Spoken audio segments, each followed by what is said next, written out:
Ituturo ko kayo sa cargo compartment ng 787 F Cargo. No, napakalinis at bago. Gaganda pa ng sidewall. Ito yung sidewall. Sidewall. Floor panel ito. Anti-skid floor panel. Roller track. Roller tray.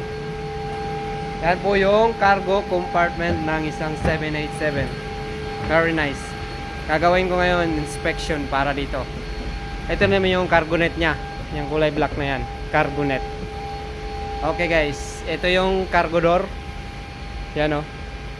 Cargo door. Very nice. Ito yung tinatawag nating decompression panel. Ito. Decompression panel. Yan o. Yan yung decompression panel. Yan siya pag malakas ang pressure. Yan yung, ito yung panel na bibigay. Ito. Para ma-release yung pressure. Ito, bawal siyang tapean dito yung color red.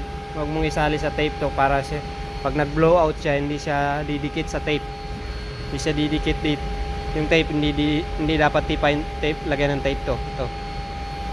Do not tape red stripe. Hanggang dito lang yung taping mo. Yan yung mga marami yan. Yan mga kulay red yan, no? Marami. Aywa. Ito naman yung ceiling nya. Ganda na ng ceiling nya, oh. Ito yung mga Dreamliner guys. 787 Dreamliner na to. Ito yung smoke detector.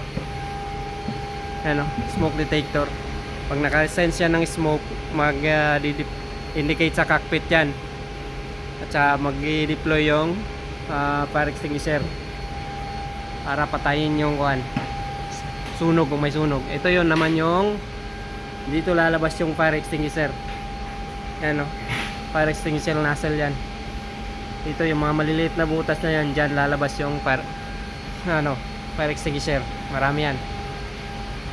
Kabilaan yan o. Yan yung mga ano niya. Kita natin yun o, mga fire extinguisher, smoke detector sa fire extinguisher. Half cargo compartment ng 787. Oh my God!